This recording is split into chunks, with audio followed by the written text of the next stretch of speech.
Introducing myself.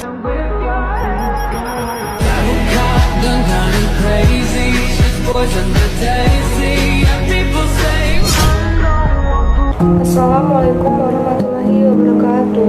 Baiklah, di sini saya akan menjelaskan materi tentang sejarah pemikiran ekonomi Islam pada masa Rasulullah SAW. Baiklah, langsung saja. 1. Sistem ekonomi pada masa Rasulullah SAW. Kehidupan Rasulullah SAW dan masyarakat Muslim di masa beliau adalah teladan yang paling baik implementasi Islam, termasuk dalam bidang ekonomi. Pada periode Mekah, masyarakat Muslim belum sempat membangun perekonomian, sebab masa itu penuh dengan perjuangan untuk mempertahankan diri dari intimidasi orang-orang Quraisy. Barulah pada periode Madinah, Rasulullah memimpin sendiri membangun masyarakat Madinah sehingga menjadi masyarakat sejahtera dan beradab. Meskipun perekonomian pada masa beliau relatif masih sederhana, tetapi beliau telah menunjukkan prinsip-prinsip yang mendasar bagi pengelolaan ekonomi. 2. Sumber-sumber pendapatan negara pada masa pemerintahan Rasulullah SAW.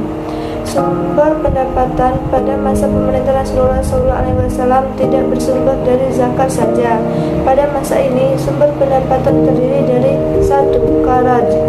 Kharaj itu pajak terhadap tanah. Pajak ini ditentukan berdasarkan tingkatan produktivitas tanah. Secara spesifik, besarnya pajak ini ditentukan 3 hal, yaitu karakteristik atau tingkat kesuburan tanah, jenis tanaman, dan jenis irigasi. 2. Zakat.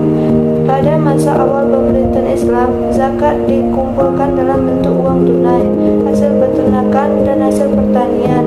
3. Jizyah. Jizyah yaitu pajak yang dibebankan kepada orang-orang non-muslim sebagai pengganti layanan sosial ekonomi dan jaminan perlindungan keamanan dari negara Islam. 4. Usur. Usur adalah bea impor yang dikenakan kepada semua pedagang, dibayar hanya sekali dalam setahun dan hanya berlaku terhadap barang lain lebih dari 200 dirham. 3. Kebijakan ekonomi pada masa Rasulullah SAW. 1. Kebijakan moneter.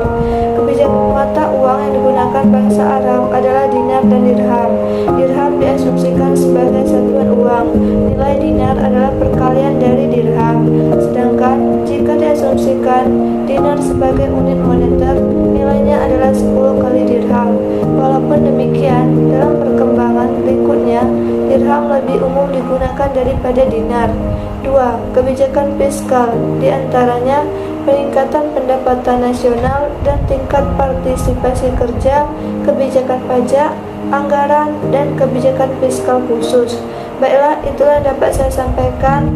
Bila ada salah kata, saya mohon maaf. Saya akhiri, wabillahi taufiq wal hidayah. Wassalamualaikum warahmatullahi wabarakatuh.